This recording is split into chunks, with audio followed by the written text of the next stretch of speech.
จักต้นนี่เท่ต้นไงประมาณจักต้นปั๊บอันนี้เนาะมาขนาดเจียดปลุยแต่เวลาเนาะอันหม้อเจียดหันหม้อเต้เอากับทักทายสบายดีพ่อแม่พี่น้องใน FC ทุกๆคนที่อยู่ฝั่งไทยแล้วก็ฝั่งลาวที่เป็น FC ของคมสุนเผากระโดเป็นชัวว่าอย่ามาเอียเงี้ยมาดูหนักกันใจบ่โดนแล้วตะมุเรียกคมสุนเผากระโดให้ในวันนี้ก็คมกับเว้าภาษากระโดเนาะก็คือว่าเฮาสิได้มาลิ้นมาเที่ยวในหมู่บ้านโจไฮโจกลางนะพี่น้องเราจะไปเบิ่งภาพบรรยากาศในหมู่บ้านเฮาเนาะจะเป็นแนวใดในการดำเนินชีวิตนะดำเนินชีวิตบ่แม่นดำเนิน นี่แหละคนชนเผ่าเว้าภาษาแล้วก็สิได้ฝากภาพบรรยากาศในหมู่บ้านเฮาเขตชนบทในหมู่บ้านเฮานะเป็นแนวใดนะทุกคนไปเฮาเข้าไปเบิ่งนำกันเลยโอ้มาเลยโยตะมาโยตะป้าอุ้ยทุกคนอันนี้แหละวิธีชีวิตของชาวบ้านเฮาก็เจ้าเอาฟืนได้ใส่เป็นไม้ธรรมศาสตร์เลยนะแล้วก็นี้เพิ่นสิตอกเอานี่นะระวังเด้อโปรโยนเนาะเชลวิแล้วล่ะจะน้อยถึกคอนถึกหัวนี่เสร็จหลดนี่เพิ่นก็สิตอกเทละนิดเทละน้อยกูแม่อุตละเตอโกเตอจิวเนาะนี่เพิ่นสิตอกเอาเยอะกันนะเต้เลยก็ได้ปุ๊กละยายแม่เลยไอ้แน่แกมาในดอเรียวฮะดอเรียวคือบมาติต้าเหรอดอเรียวเพราะว่าเขาเจ้าว่าคือบุมาตอนเขาเฮ็ดบุญนะตอนเขาเจ้าเกี่ยมงานนะทุกคนตอนชาวบ้านเพิ่นเกี่ยมงานเกี่ยมอันนี้อันนั้นเฮาแล้วพัดมาบันทึกถ้าทุกคนเบิ่งในคลิปของคมก็ได้เห็นเนาะตอนนั้นคมก็ได้มาบันทึกให้ FC ได้เบิ่งนะคิดว่าจะได้มาแต่พอดีเนื่องจากเขามีภาระหลายมีงานแน่สิเฮ็ดไปนี่ไปนั่นก็บ่ได้มาทุกคนก็ได้มาฝากภาพบรรยากาศวิถีชีวิตยามแรงๆแดมานี่ก็จะเอาฟืนนะพาเอานี่เพราะว่า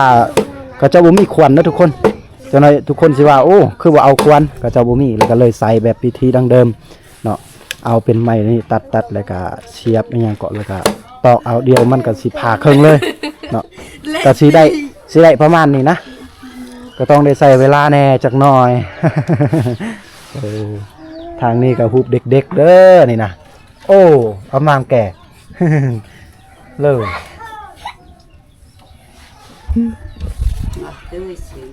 เนาะเฮาสิเบิ่งก่อนเด้อทุกคนพาให้ชาวบ้านเพิ่นเฮ็ดฟืนก่อนเพราะว่าเขาเจ้าอายเนาะนี่เด็กน้อยก็ยังหัว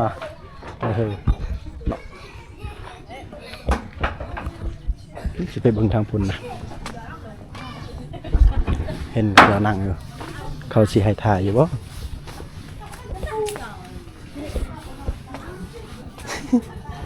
เมื่อไรจะลุกเลย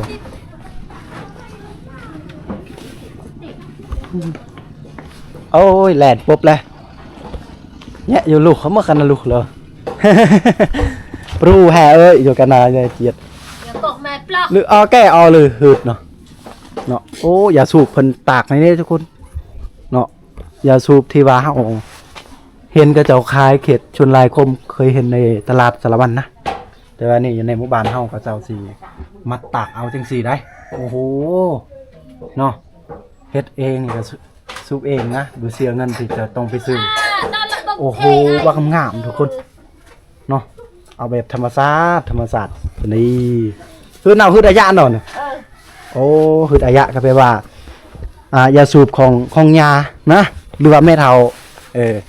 เพราะว่าภาษาของกระโดหรือว่าตะโอดปะโกเว้าคือกันคือว่าอายะนี่ก็ไปว่าแม่เฒ่าก็ได้หรือว่าย่าก็ได้ประมาณนี้นะทุกคนเนาะ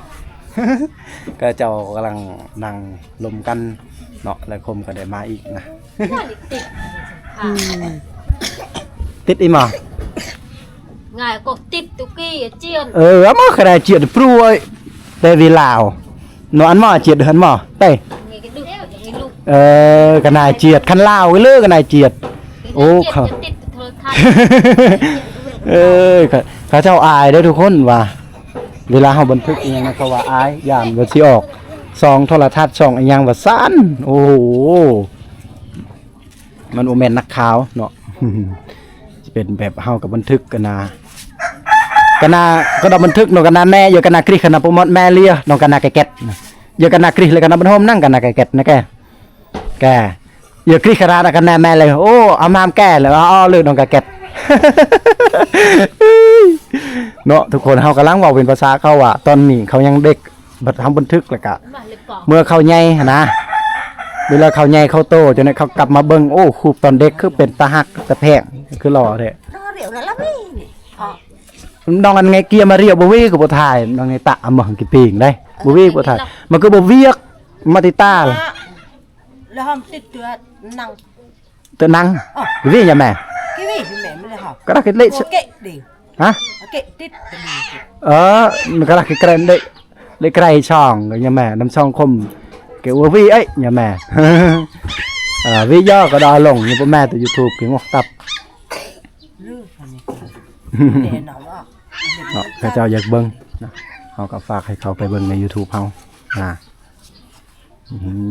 กว่าอย่าโจติตาลตะหมอโจเลยบ่นติตาลแล้วใครตามเกณฑ์ตะชวนแล้วมาแล้วมาเบิ่นเนาะจ้ะโอ้โหเด็กนี่เนาะนี่แหละเฮา อยู่ในชนบทเฮาเนาะเวลาตอนเด็กๆนี้น่าหักจังเลยโอ้โหลูกเป็นลิ้นขี้ฝุ่นลิ้นขี้ดินนะเขตชนบทเฮาอยากเจ็ดโดยกินเลือดโดยฉันนะมาบ้านเนาะนกกระมอนเนาะเหมือนวันพันตาโอ้โหซื้องามแท้เท้าพันตาเนาะเท้าพันเตะเท้าพันตาใหญ่มากกับกลับมาเบิ่งซอง YouTube อ้ายเด้อล่ะเดี๋ยวเจ้าสิได้เห็นเลิกได้งานน่ะเจียดเตะได้ง่ายกว่าหมดนะเนี่ยเจียดเลยแกไงเทเนียนเนาะไงเจียดวันนี้รับไงแกเก็ตได้เลยแกเจียดเนาะเฮาสิกลับมาเบิ่งเฮือนซานบ้านซองเฮาก่อนแล้วทุกคนโอ้มีเฮือนที่งามๆเลยนี่เพิ่นกำลังเฮ็ดนะฮาวีแกวีริโปรเล็บบอนก็เลยบนงอยผมก็ไม่เยอะจิติกูเยอะแต่จึงบาวีไรเนาะอันนี้ก็จะเป็นเฮือนจะเป็นแบบเฮือนเก่าแก่ของชนเผ่าตะโอยนะออกไปลิ้นทีนี้นะจักน้อย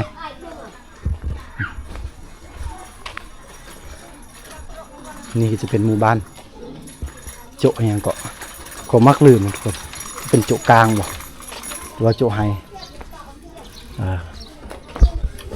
นะเมื่อกี้นี่แม่เท้าเพิ่นพาฟืนนะมันก็จะได้กลับมาทั้งที่อีกทีมงานเฮาก็จะเอาไปขายมักม่วงมื้อนี้ก็สิมีมักม่วงมักแตงไปนำได้เป็นของทีมงานเฮาก็จะเอาไปขายเพราะว่ายามแดดจังสีฮ้อนๆก็ต้องการกินส้มกินตำอย่างนะก็สิได้มีโอ้เพื่อนตัวนี้แต่ก็สิมีมักแตงมักม่วงขายให้กับเจ้า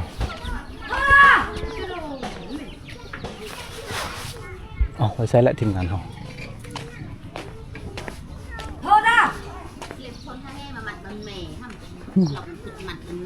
ตุ้มหมอยังไงเตะตัวหรือตุ้มหมอทุกทีฮะเตะกับตรงมือแหลนไปเตะตัวหรือทุกทีเลยไม่ไปเมื่อเลิกนะตะเลยดีเอาไปแล้วกระดาษเจียดแล้วปลูแห่เอ้ยกระดาษเจียดปลูลือแต่ห่างคันล่าไว้เลิกกระดาษเจียดเขาอายจ่อดูไปทางนี้นะ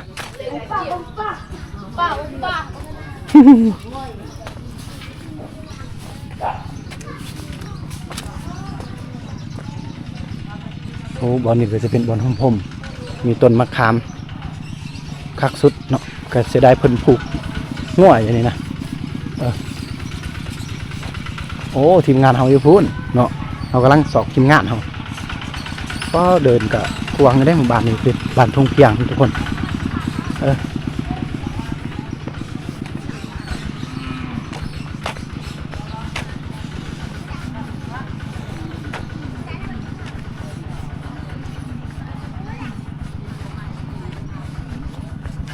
ทีมงานของพี่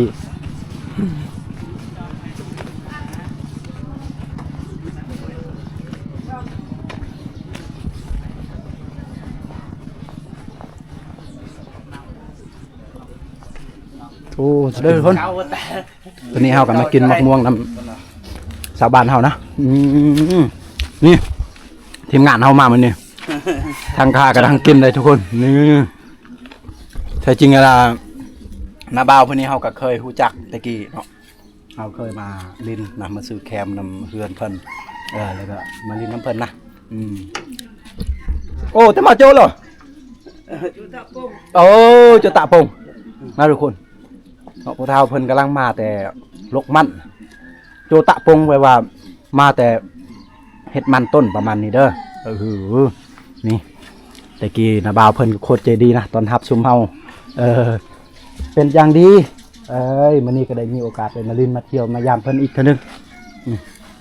โอ้จุกเลยกินนะบ่ต้องการน้ำอ๋อทุกคนโอ้ จักต้นน่ะนี่เท่ต้นไงประมาณจักต้นต้นป้ายโอ้ทุกคนนี่รถสิ่งเพิ่นบรรทุกนะเนาะน่าจะเป็นมันต้นได้แต่มอเลยกันนะโจ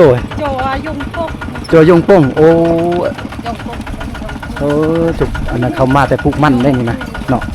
มาแต่ปลูกมันเขาภาษาของเขาก็จะมาแต่ยงป้งนะโอ้โห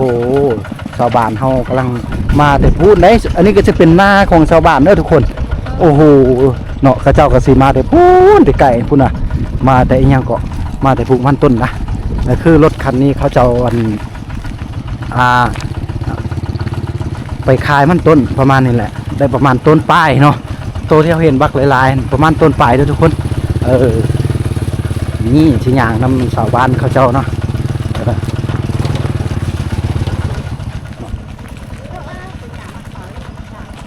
อายุแต่แห่เยอะๆไงตาอีหยังเพิ่นปากกระสอบอยู่นี่โอ้เพิ่นกระสอบโตที่เขาขายก็นะขายมันแล้วเพิ่นเส้นทางอันนี้ก็คือชาวบ้านเขาเจ้ามาแต่ให้มาแต่สวนมันนี่เหมือนวานเฮานะทุกคนส่วนอันนี้พวกเท่าเพิ่นมาแต่ให้มาแต่สวนมันนะทุกคนเฮาก็ได้ย่างไปน้ำกันนะไปเฮาสิไปลิ้นอันนี้นะนี่ทีมงานเฮา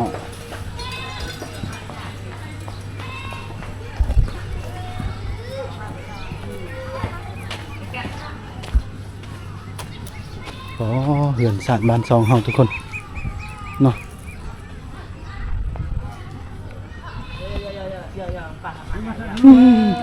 น่าอยู่ลูกada ayo nak pru kena dah lo ôiอีหม้ออะไรอันกินเยี่ยมเลย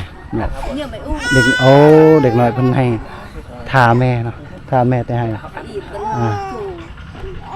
มาสิเขาไปเลาะหมู่บ้านก่อน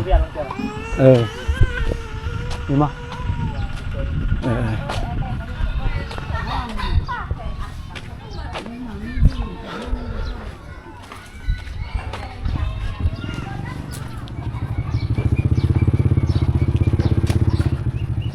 นี่ไปเขาสิเขาไปเล่นในไปหาเขาเจ้าคนนะทุกคนโอ้เหือนสารบ้านสองเขางามกึกเลย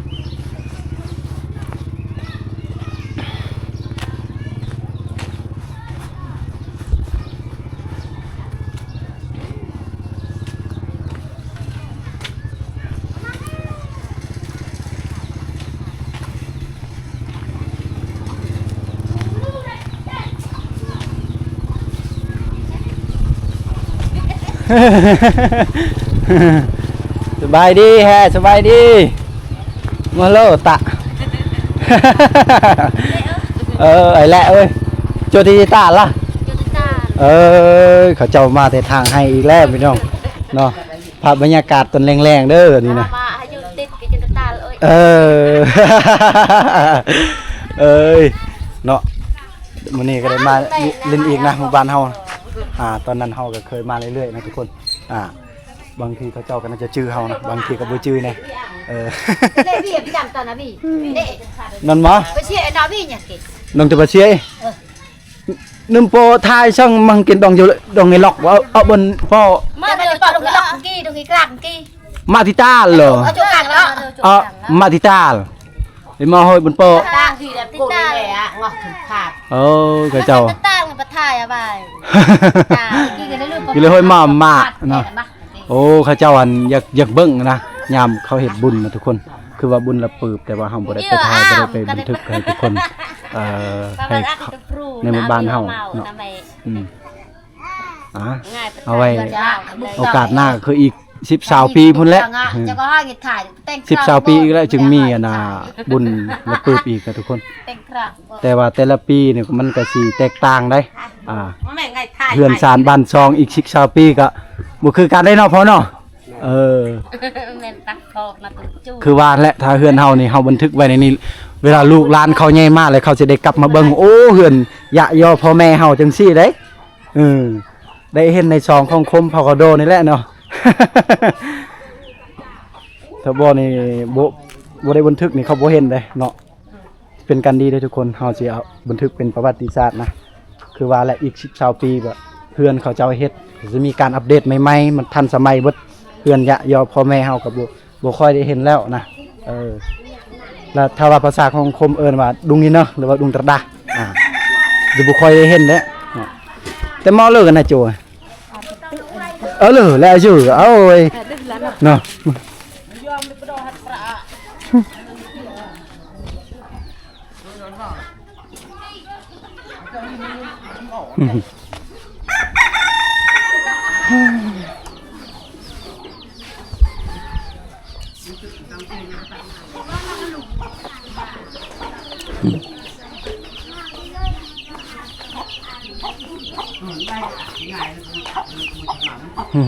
สบายดีฮะสบายดี โอ้มาเลยโยตะเลยมาเป็นช่วยสบายดีเนาะโอ้นั่งกลางร่มกันนะทุกคนเพราะว่าอากาศมันร้อนเนาะก็คือร้อนแน่กับบ่แน่ได้เย็นๆแน่จักหน่อยเพราะว่าเป็นตอนแรงเด้อโอ้เห็นเปลือกยังโบ้งอีกแล้วทุกคนโตที่ว่าคมบันทึกให้ทุกคนได้เห็นนะรายได้มือละ6 ล้านตัวนี้แหละมือละ6 ล้านถ้าว่าถึงต้นนึงก็6 ล้านเนาะคันมือต้นเบิ้ล6 ล้านนะแก10 ล้าน10 ล้านมือต้นวู้มันสาขาใหญ่10 ล้านสาขาใหญ่นะทุกคนเปลือกยางโบ้งอันนี้เขาจะว่าต้นนึงก็ประมาณ10 ล้านได้ทุกคนนี่ ไอ้หมออย่าเด้อตานั่งกลางแล้วบ่ก็อธิบายละvì ngài mẹ bữa ngài laตัวพรูแห่ไปเลยจากกลางลาวเอ้ยโอ้หย่าเพิ่นว่าในนี่ทุกคนหย่าเพิ่นว่าเวลาเฮาเว้าเป็นภาษาเฮานี่เฮาก็บ่ต้องเว้าอีกภาษาลาวเฮาก็เลยได้อธิบายเพิ่นว่าก็ต้องได้แปลให้ FC ได้เนาะจนได้ FC สิว่าจักภาษาอีหยังบ่เข้าใจเลย เอาเนาะก็ในนี่แหละเพิ่นๆแหละในนี่ทุกคนเฮาก็สิเว้าเป็นภาษากระโดแน่จักน้อยเนาะภาษาปะโกะแน่แล้วก็โต้ยแน่พ่นนะแล้วก็สิเว้าภาษาลาวแน่เพื่อทุกคนก็ได้เข้าใจนะถ้าว่าเป็นภาษาของชนเผ่าเฮาก็สิทุกคนสิบ่เข้าใจเนาะเพราะว่าเว้าแต่ภาษาลาวก็ชาวบ้านเฮาคนเฒ่าคนแก่เขาก็บ่ฮู้อีกได้เขาย่านนี่แหละถ้าว่าแต่ภาษาลาวนะแต่ว่าเฮาเป็นเว้าเป็นภาษาเฮาเลยก็บ่เป็นหยังประมาณนี้ล่ะ โอ้โหมื้อนี้ก็ได้มีโอกาสมาลิ้นมาเที่ยวมายามเพื่อนซานบ้านซองเฮาพักบรรยากาศเป็นนี่แหละทุกคนดีเลยนะเนาะอ้อมหอบนี่ก็สิมีต้นมักกล้วยโปสุดคักสุดพี่น้องเนาะหาเบิ่งยากเนาะมักกล้วยก็พ่อปลูกเองกินเองนะบ่ต้องไปซื้ออยู่บ่อนเขาขายเนาะโอ้โหคักสุดแล้วสิมีมักม่วงมักคุ้งอีหยังต่างๆนะทุกคน เอาล่ะทุกคนสำหรับคลิปนี้ก็ผมก็ดีใจหลายจะได้มาลิ้นมาเที่ยวในหมู่บ้านเฮานะในหมู่บ้านโจะนี่ก็ขอโจะคลิปเฮากับโจะเลยนะ ขอจบเพียงเท่านี้แต่ว่าคมยังมีคลิปที่จะปล่อยในมื้ออื่นเช้าอย่าลืมกดไลค์กดแชร์กดติดตามและกดกระดิ่งแจ้งเตือนเพื่อบ่พลาดในการที่ว่าคมลงคลิปต่อไปเด้อทุกคนและขอขอบใจทุกคนหลายๆและขอกราบว่าสบายดีและขอบใจคำเอิญเด้อ